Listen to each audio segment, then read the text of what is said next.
So here we go. From Greg, he goes, Lee, what players seem to be the leaders on that Chargers Super Bowl team in your broadcast days? My guess is Junior was one of them. Junior was one of the emotional leaders, flag carrier. He was not a complete football player. He played on instinct. He kind of violated the game plan sometimes by freelancing, but he kept making plays, so they never reeled him in. It's interesting you bring that up because this is the 30th anniversary of the Chargers' run to the Super Bowl. This will be the 30th anniversary. The team at San Diego, sadly, is kind of forgotten. That being said, there's all types of leaders. Your quarterback, Stan Humphries, was a playmaker down the field, had just unbelievable guts to stand in the pocket and make plays. One of the players that I thought was a real flag carrier for them, and it's not a sexy position, the right tackle, Stan Brock. Monster of a man, 6'7", 310, and just a firebrand of a leader. He had come from the New Orleans Saints, had never been in a playoff game. And that one given season, he was the leader of the Chargers. So I would say Seau, the athlete, Humphries, the trigger man, and Stan Brock picking up the flag, gentlemen, follow me.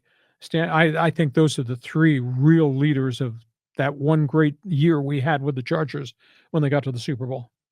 Now, I'm going back in my mind. I remember John Carney being a character guy, Yep. I mean, it's a kicker, but he was a quality dude. And then wasn't there a guy that used to play for the Chiefs that came over to the Chargers who was kind of a big-time leadership guy? Or is that like in a different era? Maybe I'm getting confused. It might be. I don't recall that. I'm remembering the big games that the Chargers had to win, and those are the guys that got them wins. Stan Humphries, man. I mean, that was a dude. That was a great pickup by Beathard. Yeah, he lived here in Poway too during the course of time here. He was a beer-drinking, riverboat gambler type quarterback, and he could throw the ball deep, and he was accurate deep, and he stood in there, and he'd take some shots, and he'd just get right back up, with the exception of the time he took a shot in Cincinnati and never got up and never played again because of a concussion. But, Greg, those are my names just off the top of my head. Thanks for joining us. Next one. Okay, let's go to Callan. And here we go. Lee, what do you make about the CHL NCAA ruling? We'd love to hear your thoughts on this matter at hand in hockey world. Well, this guy is part of the old Canada network that joins us. A lot of people have not paid much attention to the story.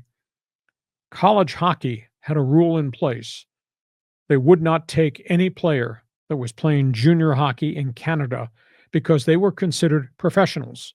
When you're a junior hockey player in the Ontario Hockey League, the Quebec League, or the Western Hockey League, you're paid a per diem stipend to live, pay your rent, food, etc. NCAA, stoic amateurism, we're not taking those guys because those guys turn pro. Well, with everything changing with the NIL, etc., a junior hockey player from Ontario filed a class action suit against the NCAA. And the NCAA just voted last Thursday, we will admit junior hockey players who can come to play at the NCAA level if they get admitted into school academically. Yeah. And even though they had stipends, cost of living stipends to play for the London Knights or, Portland Winterhawks, whatever, those kids are now eligible to come play NCAA hockey effective next season. I think it's great for the kids because it gives them additional venues. I think it's devastating for junior hockey.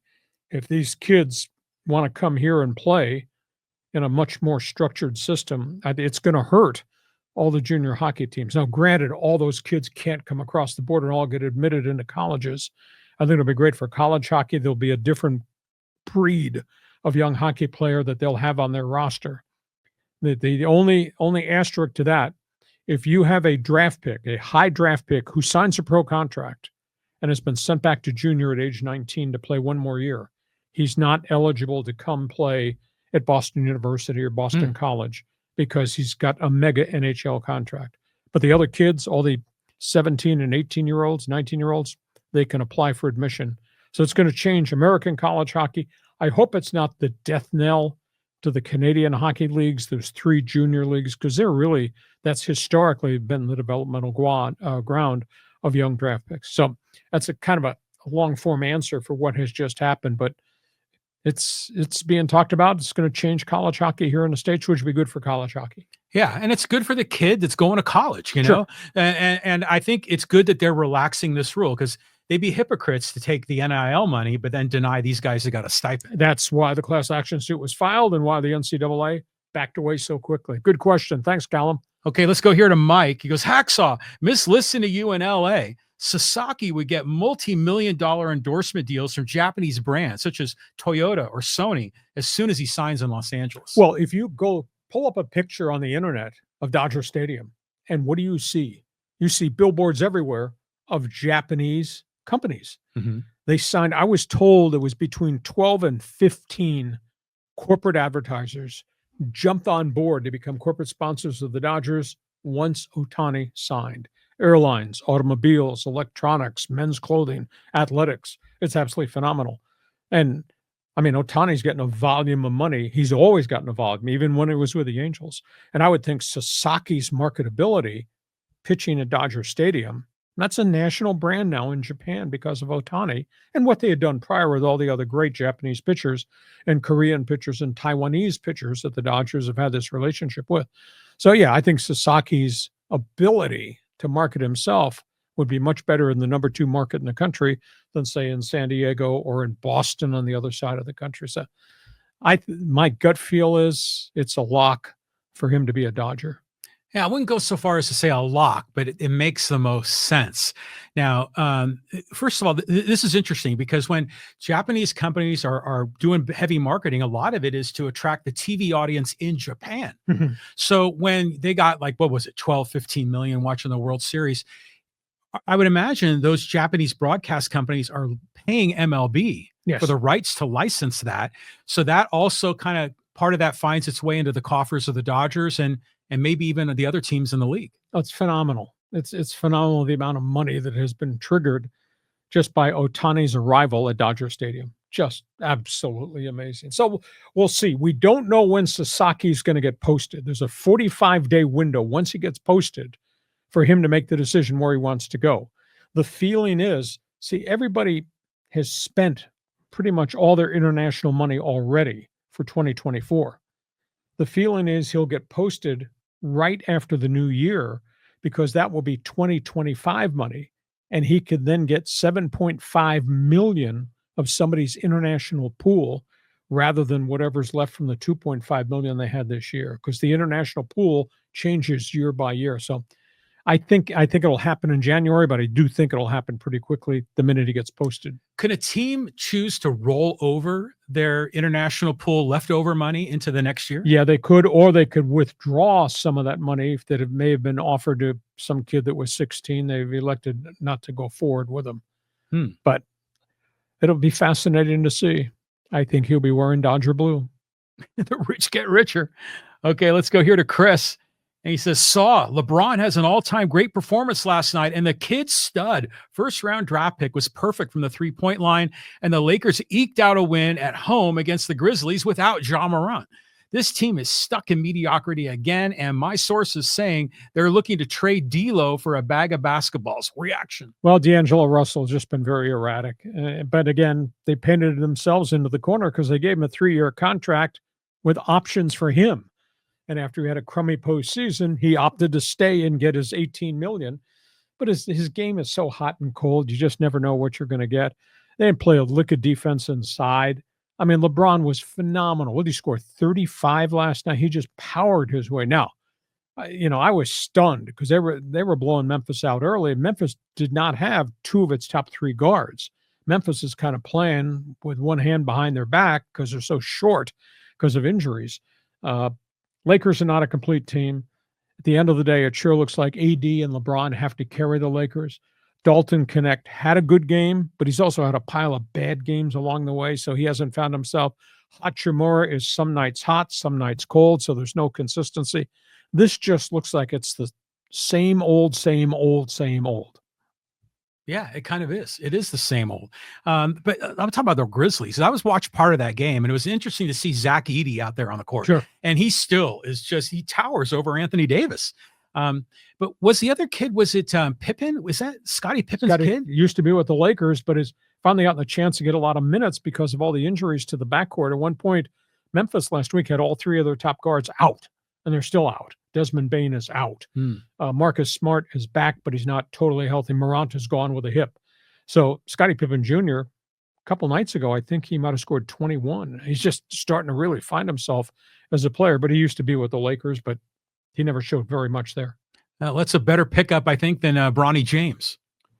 Bronny 2 for 9 in his first NBA G League game. And now they just announced he's only going to play home games. He's not going to travel on Really? the road. Yeah, he's just going to practice with the Lakers and play only home games with South Bay Lakers. So this whole thing it's screwy the way they're handling it. Because I don't know how does he improve if he's not playing every night in the G League? That's what I thought was the whole premise of him being there in the system, in the rotation, working under Laker assistant coaches. And now you're going to have him play home games, and he's not going to practice with those guys. Well, all that matters is you keep LeBron happy. I think that's what this is all about, isn't it? Nepotism. Yeah, it's exactly what it is. Next question. Thanks for the comment, Chris. Okay, let's go here to Angel. He goes, what are the off chance that the Angels signed a big name free agent, either Crochet or Rizzo the Rat? Well, you could get Anthony Rizzo probably at an affordable price, but do you really need him? And again, he's had a lot of injuries. I mean, when you're batting in the 180s now at his age and you keep getting dinged, I don't know that there's a ton of value there unless it's a leadership thing. But I'll give them credit because we sure have critiqued their operation, and rightfully so. But let's be realistic here. I mean, what they've done by trading for Soler as maybe a designated hitter and then going to get Travis d'Arnaud and then getting Kyle Hendricks and now getting Newman, they're renting established major league players. All-star, no, but established guys that you can trust. I still think they've got budget space to go into the marketplace and try to find a marquee guy. Thing is, who's the marquee guy and who's going to commit to come and what surely looks like a rebuild season for them. So only time will tell as we go towards the winter baseball meetings whether there's a big acquisition coming. But these are everyday guys that you can trust in your everyday lineup. Yeah, well, it's like Padres, got Donovan Solano Sure. and David Peralta. It's those kind of guys. But now just pretend for a minute that Artie Moreno is willing to spend the money and he's got unlimited money. And let's say Juan Soto is not a consideration. What are the next 2 or 3 free agents? I just don't think that any of those guys are coming this way because I don't think Artie Moreno wants to lasso himself, tie himself down to a $500 million contract. He's been so burned by those acquisitions. But there's the second tier and third tier of free agents who are established major leaguers. They need a veteran pitcher. Charlie Morton is available. That guy's got 121 wins over the course of his career. Granted, he's 40 years of age, but he's trustworthy. You rent 1 or 2 of these guys, you add them to the staff they already have, and you hope for good luck with health, and then maybe you're a competitive baseball team. But there's so much flux going on. Seattle has underachieved despite all the money they've paid. Houston, they lose Alex Bregman. They're not the same team. And Houston's got all kinds of injury issues with the pitching staff. So the West could be kind of open. Texas is coming through just a myriad of injury. Their pitching staff was destroyed by injuries, and they don't know who they're going to get back. So the whole thing in the American League West is kind of wide open for business. But I think there's players out there you can go get, but Artie's not going to pay $500 million to a Soto type superstar free agent. Blake Snell, man, bring him in on a 3-year deal. But asking price is 5 years. Yeah, well, you got to work it out, man. Otherwise, maybe bring in Bregman. I mean, that'd be a nice upgrade. Get Rondon off of third base. Again, not cheap. Right. How deep is Artie Moreno going to dive to go get more players? There's a lot. It's like 156 veteran free agents are out there on the street right now. So I think they can find some guys. They need health more than anything else. They need, losing Zach Nito's a blow. Obviously Rendon's got to get this cloud away from his head. He's had so many injuries. Same thing with Mike Trout. They potentially could have a pretty good batting order with all the kids that they've gotten, but if the stars can't stay on the field, you're a last place team again. Angel, thanks for joining us. Next question. Okay, let's go here to JR. Talk about Fernando. He says, Fernando went out like my mom. She battled for a few years, but when it went bad, there was no way to reverse it, and she went fast. As soon as I saw him one time, he looked like my mom, and I knew. Well, the rumor was that he was dying of cancer. And when the last picture I saw of him on TV, he looked really bad. But with the autopsy came out, and obviously this is all a lifestyle-driven death, sadly. And the minute they brought out cirrhosis of the liver, that's an alcohol-fueled disease, and then hepatitis is a byproduct of alcoholism, and then there was some type of brain malfunction. I mean, he had a lot of physical things that he lived through and finally caught up to him at a fairly young age at 63. But he lived the way he lived, and I'll tell you, we remember him for what his impact was with the Dodgers and what his impact was for Major League Baseball with the Latino community. That to me is the most fascinating thing, his impact on the game there. Oh, yeah. I mean, you think about certain players in Major League Baseball history that were magical, and he was one of them. And he wasn't just a one-year wonder like Mark the Bird Fidrich. I mean, 6 years. It was, he had that great run. And so, as a Giants fan back in the day, it was crushing to have him killing us every time. But boy, was he legit. And one of my buddies here works down here at the Post-Atlantics, Dennis. He was saying he went to that game where his debut was supposed to be Jerry Royce. And then he was hurt game day. And then Lasorda said, hey, okay, you kid, you're getting the opening day start. And then it all took off. 8 wins in a row as a rookie and pitching. And then he got him into the World Series, and he won a game in the World Series, which flipped the Fall Classic. I mean, and then, then it became Fernando Mania. Then it became an event. Then it became huge for Major League Baseball. Yeah, it's good. It's good for the sport. That's what we remember El Toro for. Next question. Okay, let's go here to Emmanuel. Have you heard about the updated TV deals that Diamond Valley Sports have cut with the teams? Diamond came out of bankruptcy this morning. At 10 a.m., the bankruptcy judge approved everything that Diamond Sports had proposed. 4 more clubs redid their contracts to stay with Diamond Sports, including the Atlanta Braves, which was the real marquee one. So Diamond Sports, I believe, as of this hour, now has the rights to 6 major league teams and 21 other NBA and NHL teams. From what I gather, they propose not only would they carry Major League Baseball on the Diamond Sports channels, but they would then provide the ability for the consumer to subscribe to streaming of games with no blackouts. So the streaming thing is what put it over the top. In addition, they've worked a financial deal with Amazon Prime to become one of their stockholders, and FanDuel, which was the first one to jump in. So suddenly Diamond Sports is now a, quote, player. Major League Baseball at 11 a.m. after the court ruling at 10 dropped its litigation against Diamond. Now, we don't know what the dollar value is. Did Atlanta take a big pay cut to stay? Or are they betting on the come that will stay with them because a streaming thing could be really huge? But it hurts Major League Baseball, which wanted to take everybody in-house and have their own streaming thing. So at the end of the day, are the Padres better off where they were as the first one into Major League Baseball streaming service? Or will Atlanta and Arizona and all these others who just re-upped with Diamond, are they going to come out better financially? We don't know. The whole streaming thing could be 2 years down the road, 4 years down the road. But baseball solved the bankruptcy at 10 o'clock this morning when the judge said, I approve of what Diamond just did in terms of its restructure. Interesting. I like the fact that they're coming out of bankruptcy and taking an innovative approach, especially with the business model and getting FanDuel involved. And I know that's kind of has its downside, its dark side, but I think that's the way to make it work, because they were paying rights fees that were astronomical, and they weren't able to get the advertising to pay for the bill. Yeah. Well, Angels jumped in, even though the Angels took a bit of a haircut. The Angels were supposed to get $120 million. I'm led to believe the Angels might have worked a deal to get 90. But the Angels also get the streaming clause in there for the future, which could be volumes of money. Yeah, anytime, anywhere. You get on every single device. Game purchases by John Riley and Poway at his castle. Yeah. So they're betting on the come for what the future will be. I think the good thing for the fans, you'll now be able to find your team's games somewhere. I'm not quite sure where and how you get it. So be it. Let's do one more here. Okay, let's get an NFL question. This is from Flegel. He goes, back to the NFL. Is it possible the Chiefs' problem is too much politics? No, not at all. Problem is too many injuries. I mean, you lose your 3 top wide receivers. You lose your top running back.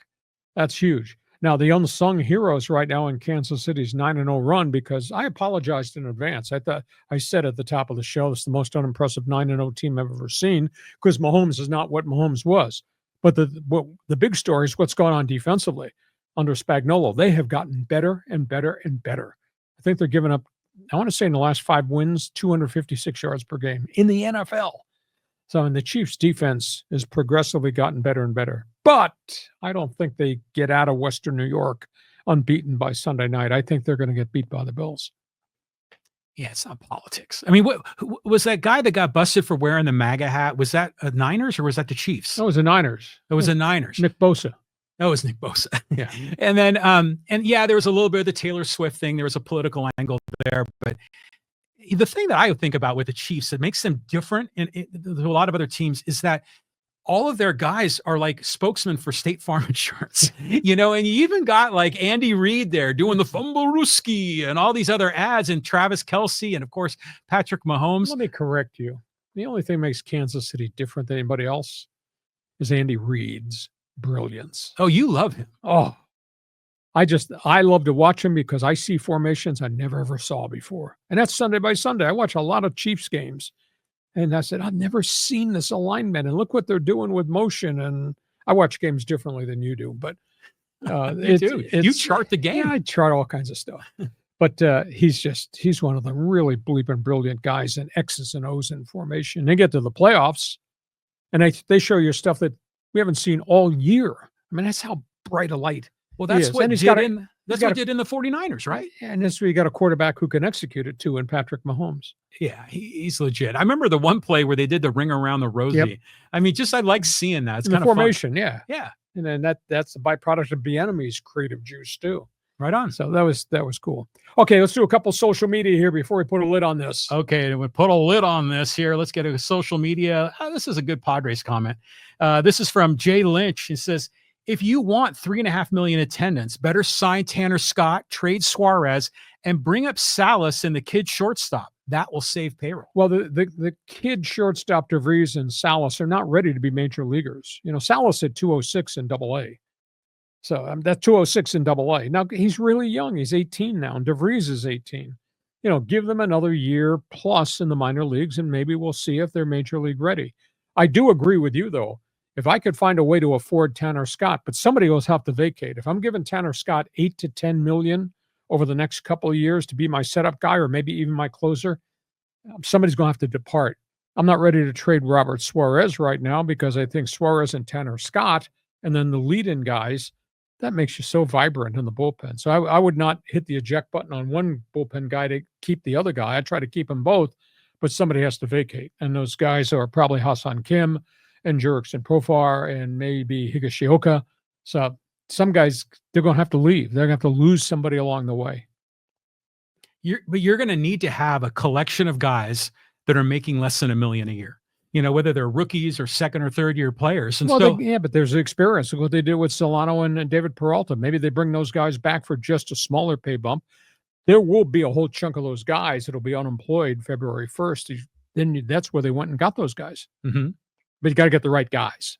Well, it would be fun if Salas or DeVries came up to the major leagues and just started raking. I mean, it would be an innovative AJ Preller scheme too. John, they're 18 years of age. It's a big distance between. Wasn't Tatis 19 when he came up? He was unique. Mm-hmm.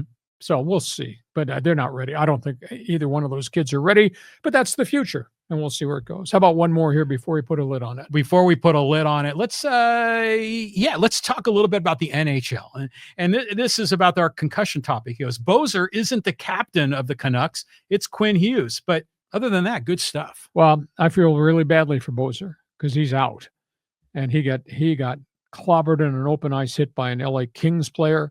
He's in concussion protocol. I mean, I grew up in hockey. I came from hockey. I understand the fastness. I understand the toughness of hockey. I don't understand the open ice hits and the attempt to injure. And that stuff is still going on. And I still don't understand the brutality of some of the fights that are happening, most notably during the course of the playoffs. So I wish the league could get a better handle and more consistency in the officiating. I mean, I was aghast at the hit that the Canucks player took. And this is their star goal scorer, and now he's out. Who knows when he comes back from a concussion? And there's no need for open ice hits to the head, shoulders to the head, elbows to the head. There's no need for knee-on-knee checks, and that stuff has happened. And I just don't understand the league not being tougher on these guys to say that is not going to be tolerated in the game. And if you do it, we're going to take you out of the game, because that'll make guys stop. They lose their payday. If they get a 25-game suspension, that'll make guys stop doing some of the dirty stuff, because that is dirty hockey right now. The game is phenomenal. It's so fast. It's so quick. It's so skilled.